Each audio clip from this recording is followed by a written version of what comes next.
When the gun smoke of the 1940s finally drifted away, Hollywood convinced itself the nightmare was over. The mob shootings, the whispered threats, the bodies found in quiet Beverly Hills streets, all faded into legend as the studios returned to glittering premieres and red carpet smiles. But beneath that polished comeback, a darker truth pulsed like a hidden heartbeat. The underworld hadn't instead vanished. It had adapted. By the 1950s, the shadows around Hollywood grew smarter, richer, quieter. No more alleyway gunmen, just handshakes, contracts, and phone calls that never appeared in studio archives. Las Vegas glowed under casino lights rumored to be backed by unseen power players. Record labels in New York whispered of protectors who never stepped into the spotlight. And in Los Angeles, film unions dined with men whose suits hid more than silk. This wasn't set violence in the streets. This was influence wearing a tuxedo, and when fear cracked, the consequences were explosive. That's when Hollywood's darkest legends were born. The stories of 10 celebrities allegedly targeted by the mafia, the mysterious assassinations that still haunt Hollywood today. Carmine Galante. Carmine Galante wasn't a large man, but he walked into every room as if he owned not just the space, but the people inside it. He didn't need a crown to feel like royalty. Fear was enough. To his soldiers, he was the cigar constantly burning, constantly plotting, constantly reminding everyone that he held the reins. By the late 1970s, Galante had risen to become the unchallenged boss of the Bonanno crime family, one of New York's notorious 5 families. His ascent wasn't built on alliances or diplomacy. It was carved through raw, relentless violence. Galante didn't see brutality as a last resort. To him, it was a dialect he spoke with precision and ease. Unlike most mafia bosses who preferred the safety of shadows, Galante reveled in being seen. He ate in busy restaurants, posed boldly for photographs, and mocked his enemies without hesitation. That ever-present cigar became his trademark, always between his teeth, whether he was discussing business, enjoying dinner, or ordering a hit. To outsiders, it was flair. To those plotting against him, it became a symbol begging to be extinguished. When Galante seized control of the lucrative heroin pipeline flooding American neighborhoods, he refused to share the profits. The other families demanded balance. Galante's reply was absolute no. He ruled with the ruthlessness of a dictator, suspicious, iron-fisted, convinced of his own invincibility. But in the mafia, arrogance is always the beginning of the end.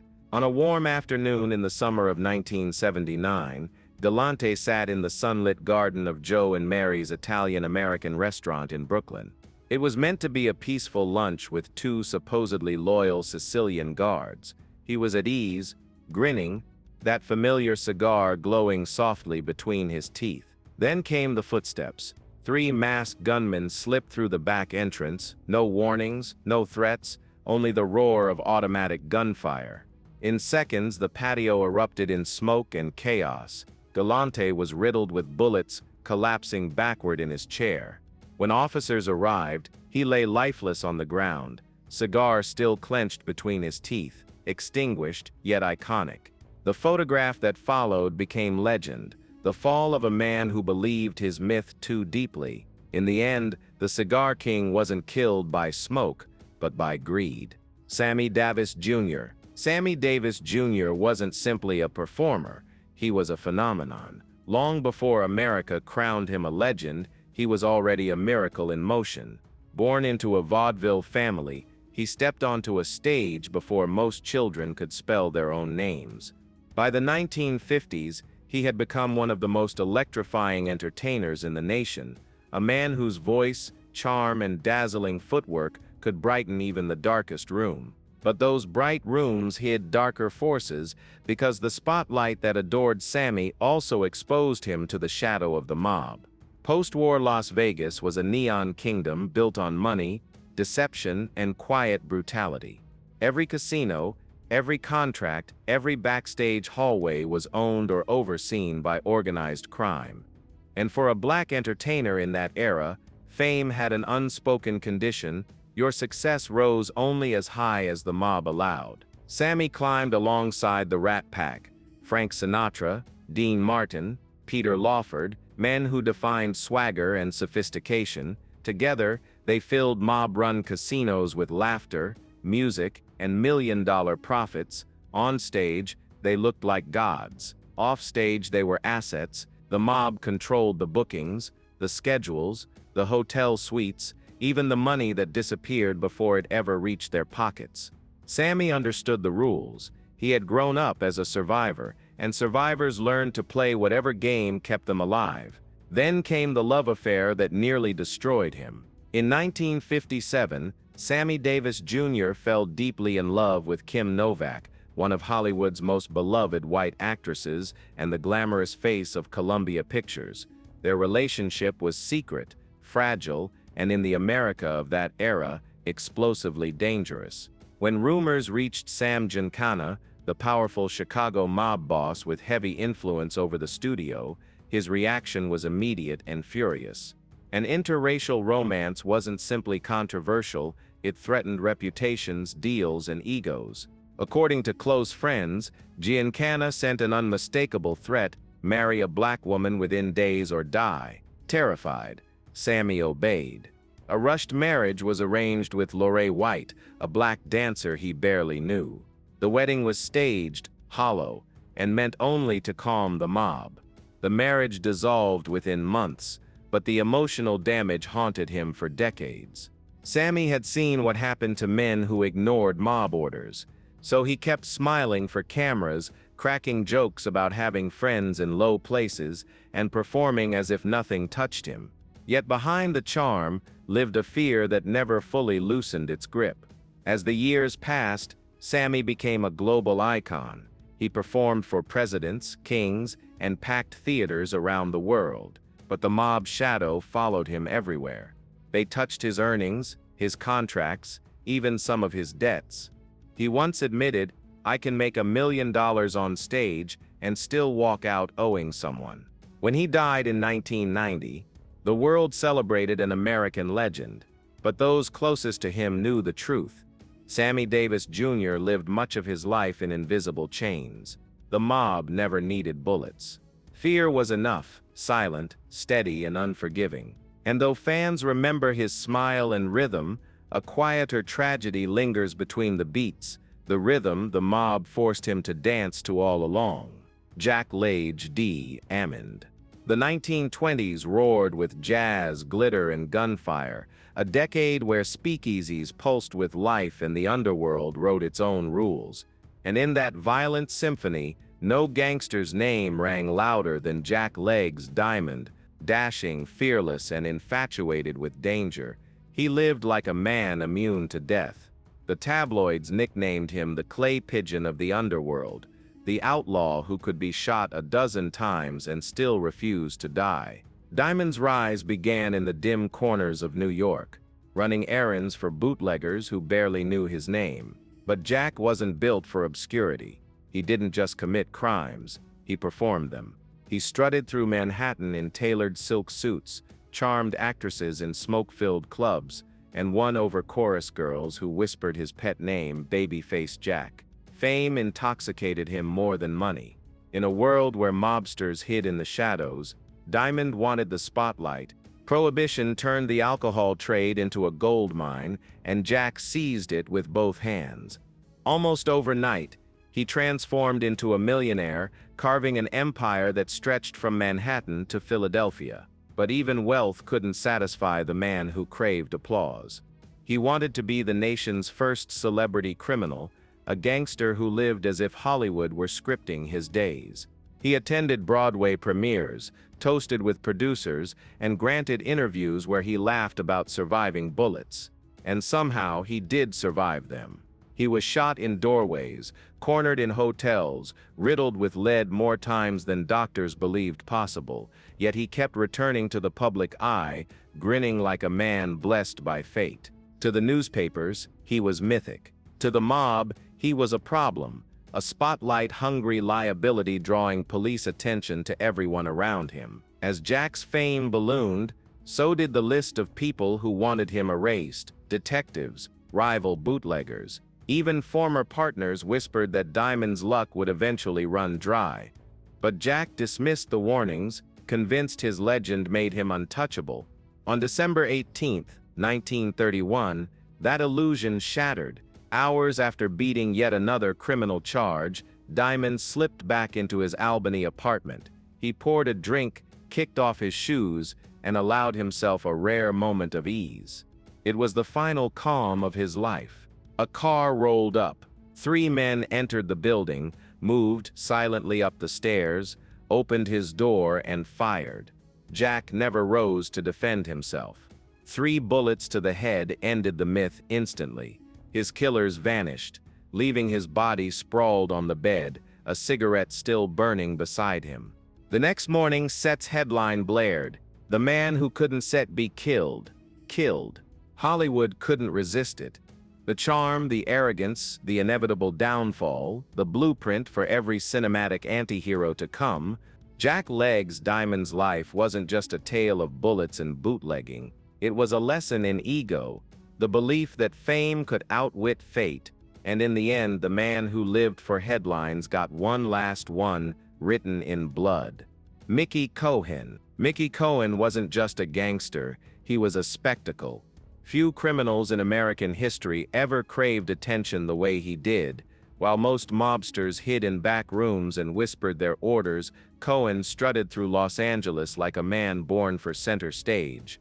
He acted part movie idol, part street enforcer, blending Hollywood charisma with underworld brutality in a way no one had ever seen. Born in Brooklyn and toughened on the streets, Mickey learned young that fame could be earned with fists just as quickly as with talent. He first tried to build a future as a boxer, a relentless fighter who swung harder than he thought.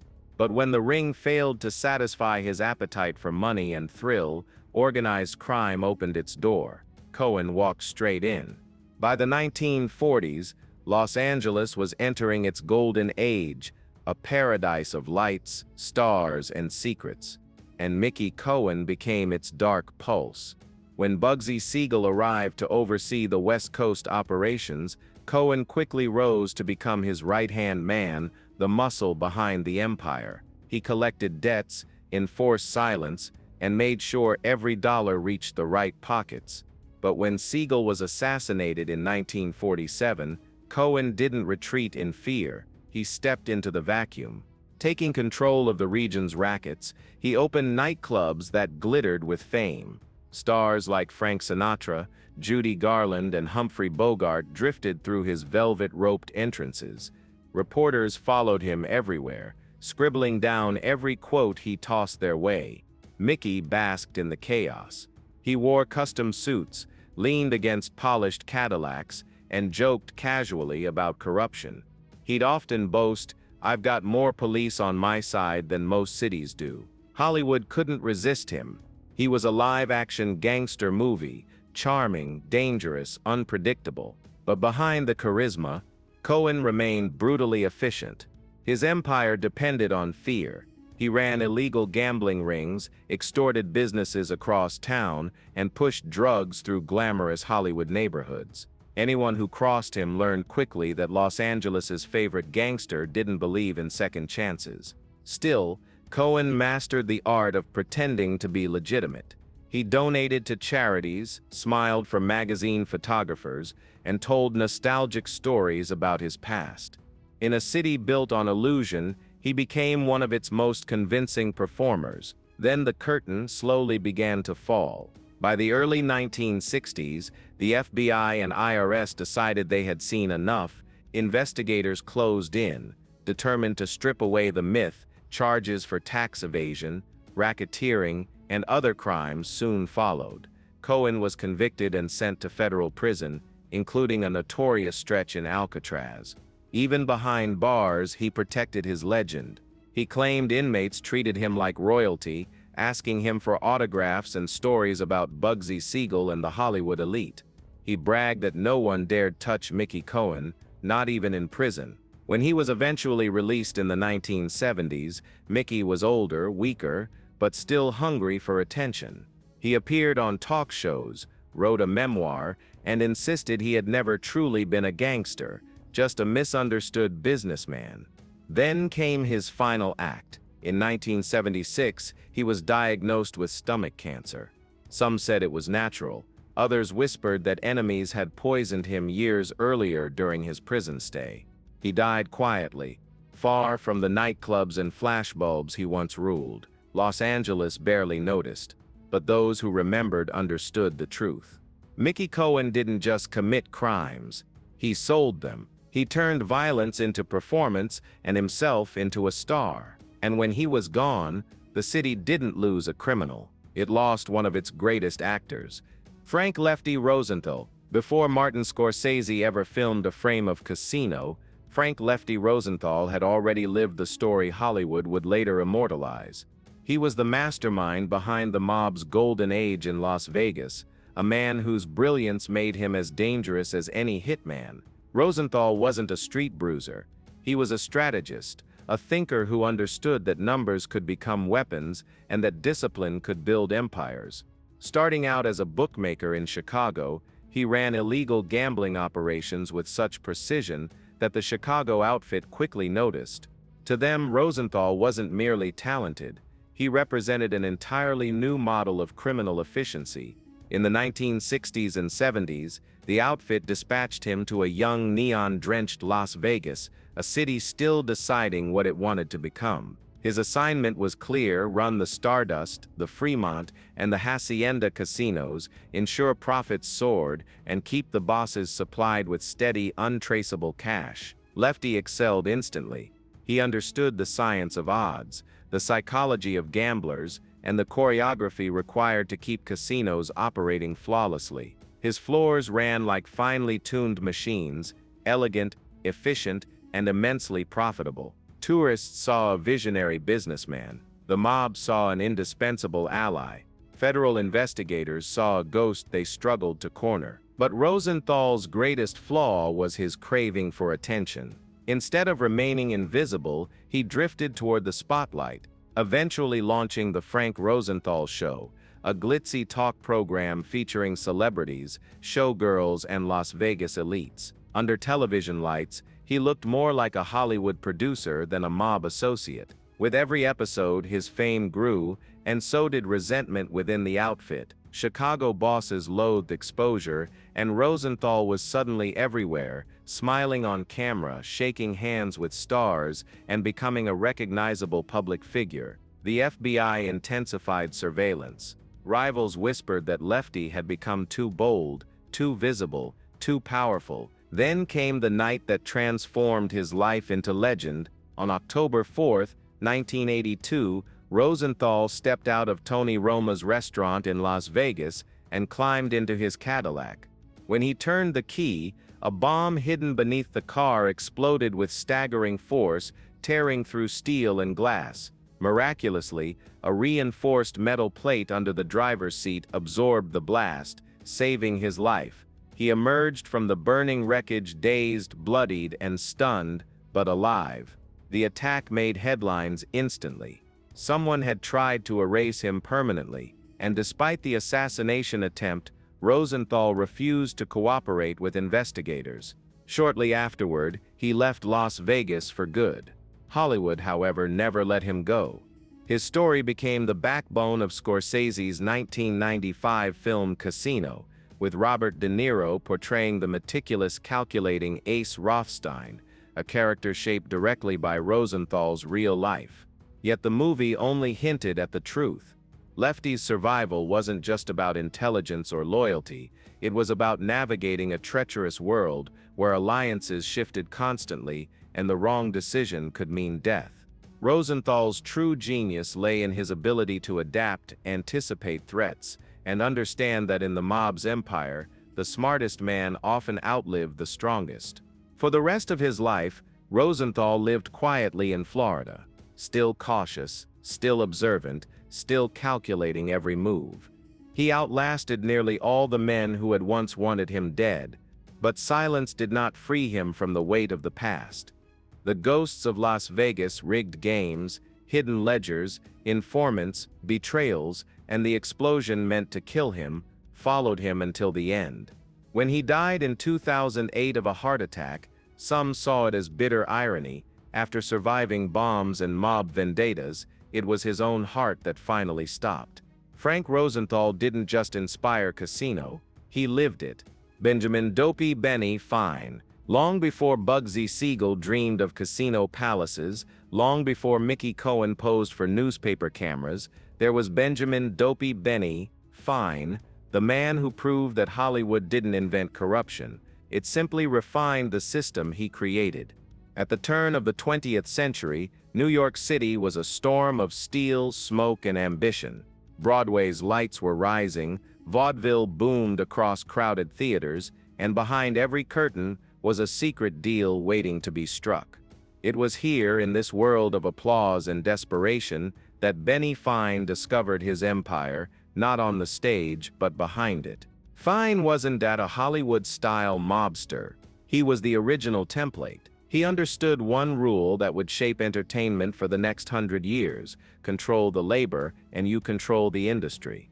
By the 1910s, Fine had seized power over the unions that kept New York's theaters alive: stagehands, ticket takers, carpenters, prop builders. And if producers refused to pay his insurance, strange disasters suddenly occurred. Costumes vanished hours before curtain time, lighting rigs snapped loose, or entire crews walked out moments before opening night. Directors pleaded, theater owners surrendered, and Fine's decisions became as binding as any contract. Then he reached for more. Silent film studios relying on New York distribution quickly learned that Fine's influence extended far beyond Broadway. Theater rentals, film reels, union negotiations, all could be disrupted with a single phone call.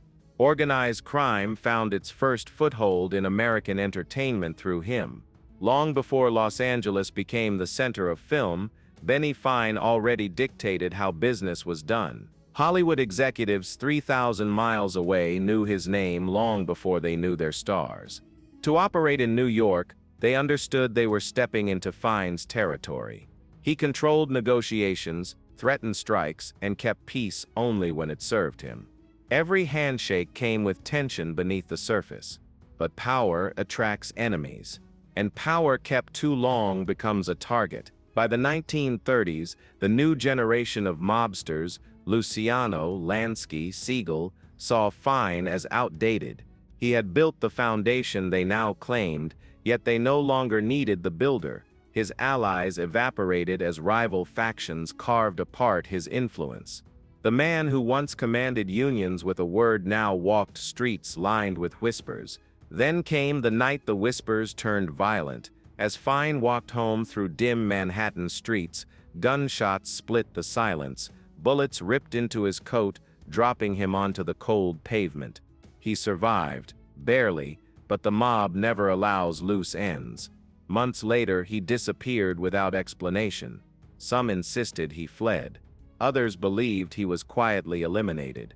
No answer ever surfaced, but his legacy could never vanish. Every pressured negotiation, every contract signed under unspoken threat, every studio executive forced into a corner, these were echoes of Dopey Benny Fine's system. He showed organized crime how entertainment could be bent, manipulated, and monetized.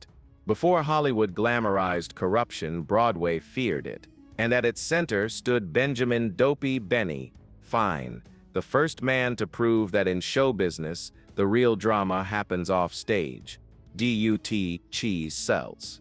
In the roaring chaos of the 1920s, while America danced through prohibition and speakeasies pulsed with illegal champagne, one name cut through the noise more sharply than most: Dutch Schultz.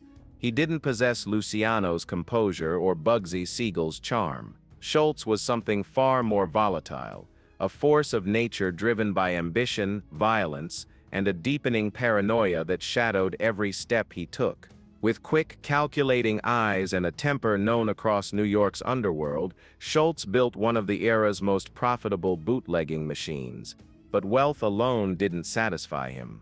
Dutch craved influence. He wasn't a gangster content with territory. He was a man who fantasized about bending the entire system to his will. Operating out of New York, Schultz ran his liquor operations with rigid efficiency. His trucks tore through back roads faster than police could chase them, supplying speakeasies that dotted the city like veins carrying forbidden whiskey. As profits soared, he pushed into Harlem's numbers racket, claiming control through intimidation and calculated brutality. Nightclubs, jazz halls, theaters, even venues showcasing Hollywood's traveling stars soon found themselves paying his insurance, whether they liked it or not. Schultz's influence seeped into entertainment almost unintentionally. Performers and producers working the nightlife circuit learned a simple truth: if Dutch Schultz didn't give his blessing, the spotlight stayed dark. Yet even as the mob thrived in secrecy, Schultz hungered for legitimacy. He wanted his name spoken with respect, not whispered in fear.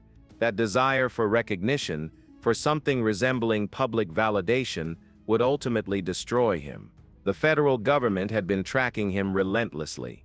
Thomas Dewey, a young, razor-focused U.S. attorney, built his reputation pursuing organized crime with cold determination. Schultz became his primary target. Raids grew frequent, indictments stacked up, and investigators tightened the noose.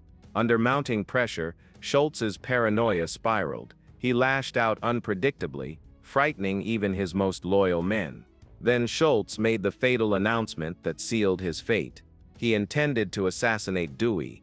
To the Mafia's ruling commission, this was sheer madness. Killing a federal prosecutor would provoke national outrage and bring crushing federal retaliation upon every syndicate. Luciano, Lansky, and Costello agreed instantly. Schultz had become a threat to all of them. The commission voted. Dutch Schultz would die. On October 23, 1935, Schultz sat in the Palace Chop House in Newark, dining with 3 associates. He was loud, intoxicated, and defiant, speaking as though the world still trembled before him. Then the restaurant door opened. 2 hitmen from Murder, Inc. strode in with cold purpose. No warnings, no hesitation. Gunfire erupted, 40 rounds in under 10 seconds. Schultz collapsed from a stomach wound, blood spilling across shattered dishes and overturned wine bottles. Amazingly, he did not die immediately. Taken to the hospital, Schultz drifted between lucidity and delirium for nearly 24 hours.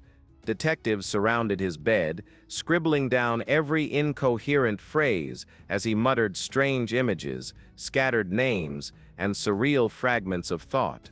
His ramblings became legendary, studied, debated, mythologized, yet yielded nothing meaningful. When Dutch Schultz finally died, the underworld breathed in collective relief.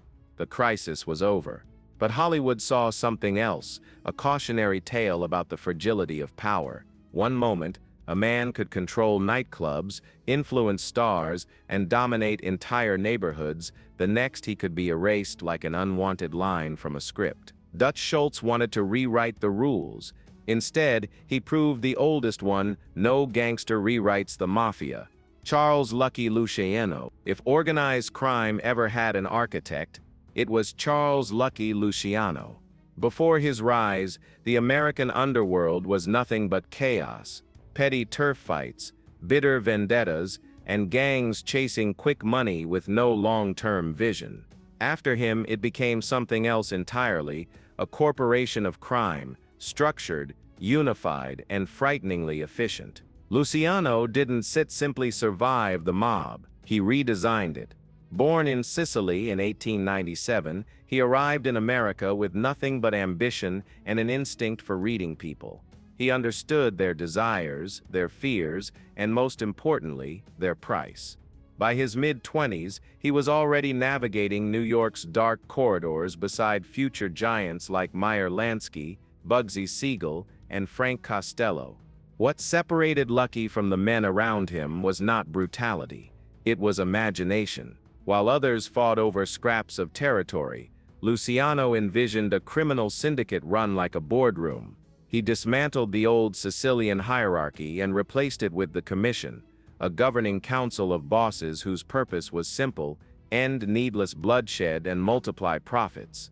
And it worked. Under Luciano's blueprint, the mafia became a machine. Gambling, narcotics, prostitution, extortion, every operation fell neatly into place. His reach even extended to Hollywood, where moguls and movie stars learned to tread lightly around the man whose name inspired both fear and fascination. Luciano understood branding long before the term existed. He surrounded himself with showgirls, frequented glamorous hotels, and rubbed shoulders with actors. He knew the camera loved gangsters and that films made them immortal. Every time Hollywood romanticized the mob, Luciano's myth grew larger. Then came the twist no one expected. When the United States entered World War II, Luciano quietly struck a deal with the government. Using his underworld connections, he helped secure New York's docks from Axis sabotage. In exchange, his lengthy prison sentence for racketeering was reduced. But the agreement came with a cost: exile. In 1946, Luciano was deported to Italy. Yet even in banishment, he remained a ruler. From a luxury apartment in Naples, he received mobsters, businessmen, and even Hollywood figures traveling through Europe. He walked the streets like a retired king, still elegant, still feared, still obeyed. Officially, he was out of the game. Unofficially, he continued to influence crime on both sides of the Atlantic. But power cannot outpace time forever. On January 26, 1962, Luciano arrived at the Naples airport for a meeting with a film producer planning a movie based on his life. As he greeted the visitor, Lucky suddenly pressed a hand to his chest and collapsed. A heart attack ended the life of the man who had engineered modern organized crime. He was 64. Some said nature claimed him. Others whispered darker theories that he had been silenced before he could expose connections linking gangsters, politicians, and celebrities across continents. No proof ever surfaced. What did become clear was this: law enforcement saw his death as the closing of a chapter. Hollywood saw it as the finale of the greatest true gangster saga ever lived. Because everything that came after, The Godfather, Goodfellas, Scarface, Casino, was built on Luciano's foundation. He didn't direct films or write scripts, yet his legacy shaped every mob story told on screen. Charles Lucky, Luciano was the architect, and Hollywood built an empire of myths from the world he created. Albert Anastasia. The morning began quietly. Manhattan's low-traffic hum drifted through the streets, blending with the faint smells of shaving cream and cigarette smoke. Inside the Park Sheraton Hotel barbershop, a man sat relaxed in a leather chair, a towel resting on his shoulders, eyes half closed as if lost in thought. To anyone watching, he looked like just another businessman starting his day. But this was no ordinary customer. This was Albert Anastasia, the Lord High Executioner, the most terrifying killer America had ever known. For more than 20 years, Anastasia served as death's courier. He co-founded Murder, Inc., the mob's ruthless enforcement squad responsible for hundreds of assassinations across the country. If someone angered the mafia, Albert's men made sure the problem vanished, swiftly, silently, permanently. He wasn't just a boss, he was a participant. He once told an associate, "If I don't see the eyes, I don't believe he's dead." That sentence alone chilled even hardened mobsters. Hollywood was fascinated. Writers, directors, and producers whispered about him like a myth. The cold, emotionless hitman, loyal only to violence, became a template for decades of gangster films. Yet the studios never imagined how his real-life ending would eclipse every fictional mob hit they ever wrote.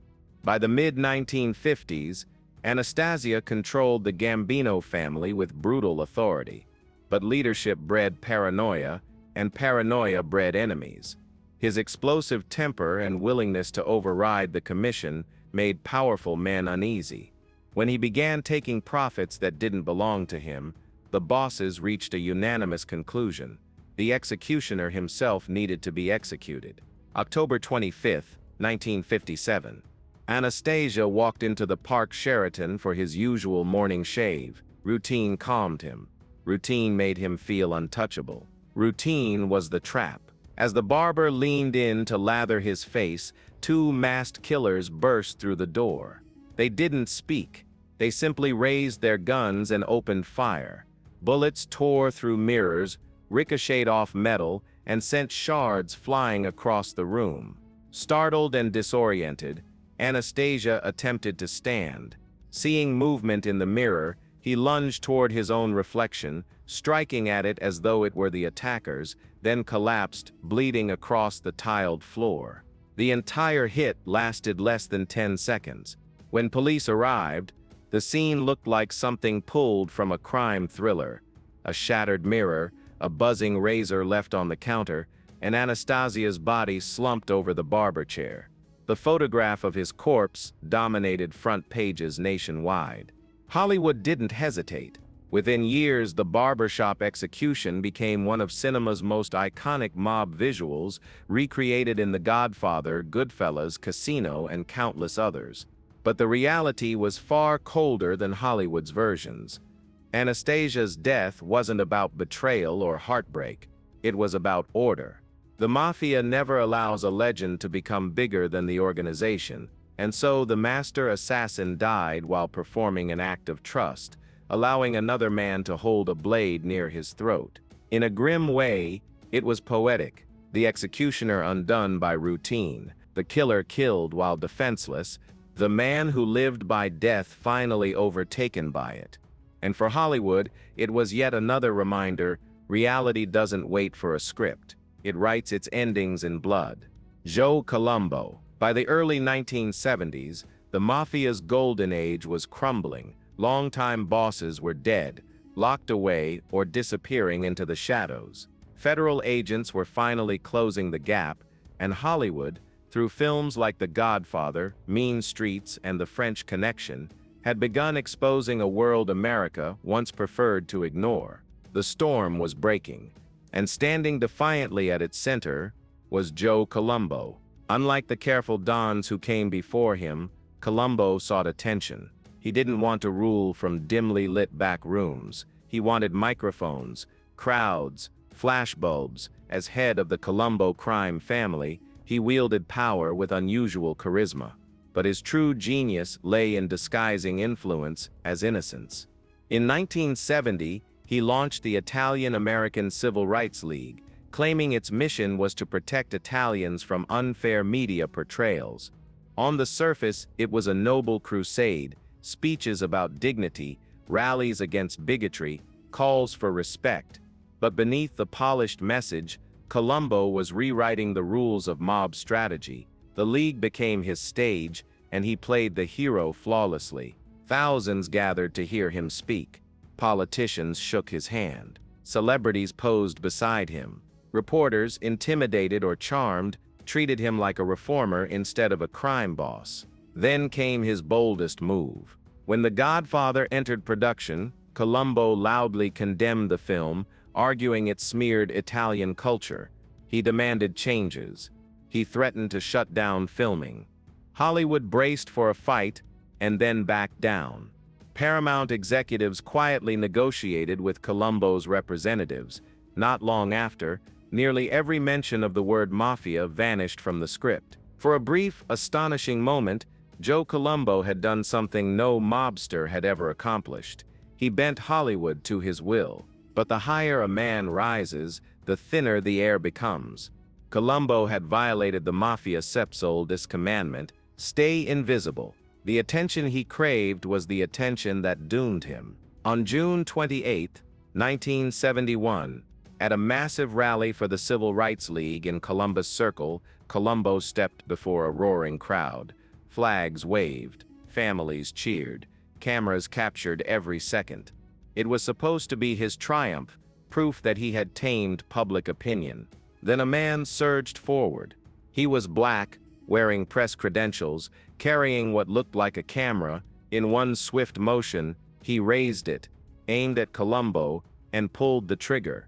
Gunfire cracked through the plaza. Colombo fell instantly, collapsing behind the podium as screams tore through the crowd. Within seconds, his shooter was shot dead by Colombo's security, silenced before explaining who sent him. Colombo survived the bullets, but the man himself was gone. He remained in a coma for 7 years until his death in 1978. His assassination shook the nation. Never before had the mob's violence unfolded so openly, so brazenly in front of thousands, in front of television crews. It was a chilling reminder, no matter how polished the rhetoric or noble the disguise, the mafia's true language was still violence. Just months later, The Godfather premiered and became an instant masterpiece. Audiences were mesmerized. Critics declared it art, and deep in back rooms across America, real mobsters smirked. Hollywood was finally celebrating the myth they had been living for decades. And that brings us to the end of today's story. Another reminder that behind every legend there's a truth far darker than the movies ever show. If you enjoyed uncovering the real history behind the mafia's most infamous figures, make sure you don't leave without hitting subscribe. Turn on the notification bell so you never miss the next deep dive into crime, power, and the hidden stories Hollywood won't tell you. Drop a comment, share your thoughts, and get ready. The next episode is already on its way.